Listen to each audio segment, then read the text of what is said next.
ABC Listen. Podcasts, radio, news, music and more. It always starts small. There's something here. This is not right. Then that small, innocuous thing starts to snowball We know they blow them up. and quickly gathers pace. At that point, I have no choice. And before you know it, it's out of control. You don't need to arrest me, mate. It's the last resort. And no one can contain it anymore. Beef. When small feuds take on a life of their own.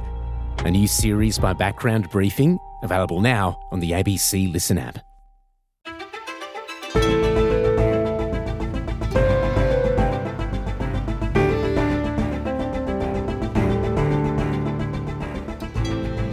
Hello, I'm Sydney Peed, filling in for Sam Hawley for the next couple of weeks. Great to be with you. The countdown is on to the start of the social media ban for Australian children aged under 16. It's due to start in December, but which platforms are banned and how users will have to prove their age is yet to be revealed. Today, the ABC's national technology reporter Ange Lavoipierre on the many unanswered questions. On Gadigal land in Sydney, this is ABC News Daily.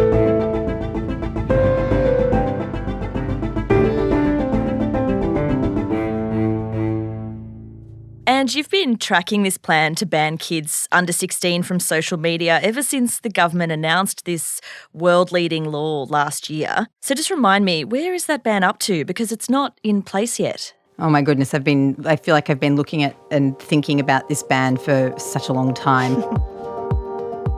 So yes, it was last November when the government passed this bill, an amendment to the Online Safety Act. Social media is doing social harm to our young Australians, and I am calling time on it. I want Australian parents to know that we have your back. It's not in place, as you say. That's expected to happen in December.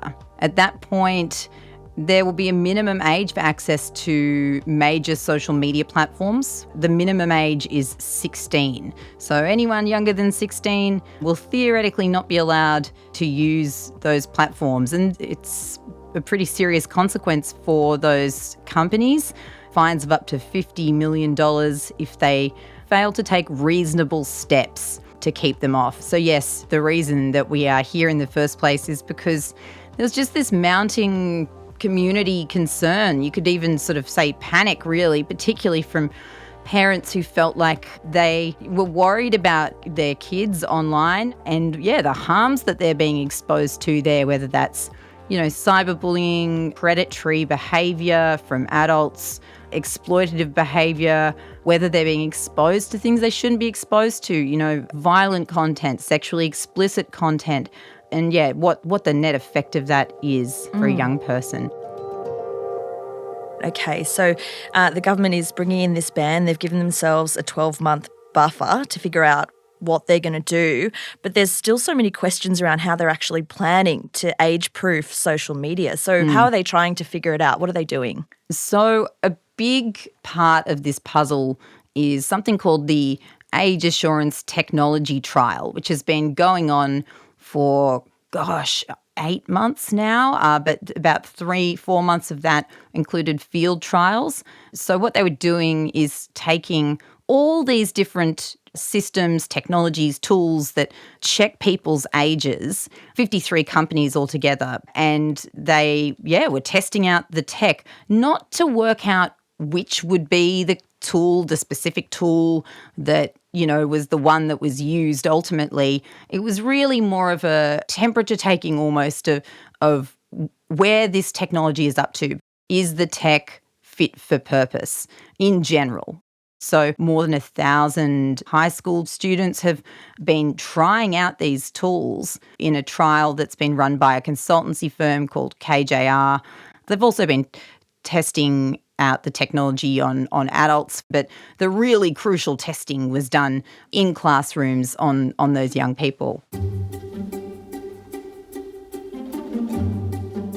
Yeah, right. So you were able to get into some of these classrooms where they're testing out some of this tech that could be on the table. So how did that play out? What were they testing exactly? Okay, well, they were testing a lot of estimation tools. Age estimation is, we're taking a stab. It's a guess. And there are a few different types, but the main one is facial age estimation, right? So scanning the face and trying to work out from a person's face how old they are, which is... Yikes. Yeah, it's about as hard as it sounds. And the tech is really impressive, I have to say, and it has come such a long way. However, what we saw, particularly at John Paul II College in Canberra, when I went along to a session there, you saw this wild variation in the results people were getting, just sometimes decades off what their actual ages were. Oh, it gave me 29, that same one. Got us Really? looking at it. And I've been told my whole life I look like about 4 years younger than what I actually am. So you've got this iPad and you pop your face in front of it and you sort of follow the prompts and it'll spit you out an age. And some of these kids, they were, maybe 15, 16, 17, they were getting results like 37. 19, 37, 26, and I think it was 23 as well. Okay, wow. So, yeah, it's pretty inconsistent. 13. I just got 13. Went from 15 to 40 to 13. Getting younger by the minute. Getting younger. Okay, so that doesn't sound especially promising. So what kind of results are we actually seeing from this technology? How accurate can it be? So from those classroom trials, the preliminary data that was shared with the ABC by KJR, that consultancy firm, was that facial estimation was able to get a kid's age right within 18 months about 85% of the time.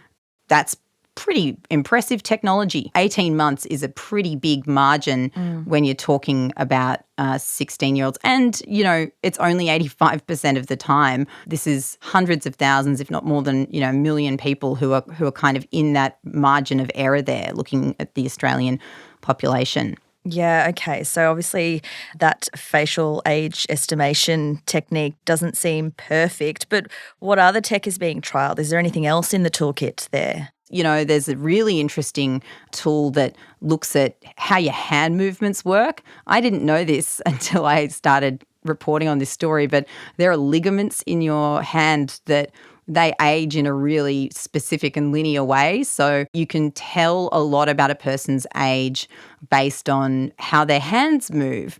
There's also voice assessment. But again, these are all estimation, so they're never going to be perfect. Other avenues for checking a person's age, you can assess their online activity, who they're friends with, what they're interested in. But, there can be some red herrings there. I don't know about you, but my algorithm, sometimes it seems to think that I'm like a 60-something-year-old man based on the ads that I'm served. So really the only ironclad way to check a person's age or verify a person's age is using hard ID, government-issued ID, something like a passport or a driver's license. All right, so kids obviously may not even have a government ID. So giving that to a tech company or to the companies who might be checking that ID on behalf of tech companies, that's pretty fraught with, security and privacy issues, right? Is that still being considered? So important to mention that people will not be forced to hand over government ID. And the reason for that is that there was an amendment to the law, a last-minute amendment when it was passing through Parliament back in November, that means that companies, social media companies, will have to offer an alternative to that government ID. What it means is that because there has to be an alternative on offer, it means that that alternative is necessarily going to be just a little bit more gameable than that hard government ID. And we don't know what the design is going to be, but say, for instance, you go to log on to Instagram or Snapchat and you might get a couple of offers. It might say, hey, you can prove it using ID, you can verify your ID with us now, or you can use facial scanning tech. Now, just say you're a young person who's keen to get around the ban, you're 14 or 15, but you'd like to still create an account, you're going to opt for the facial scanning, aren't you? Because you think, well, maybe I've got a shot of tricking that. And we know that there will be alternatives on offer to government-issued ID because of that amendment to the law. That's going to be one to watch. Right, yeah. Well, where there's a will, there's a way for teens, obviously.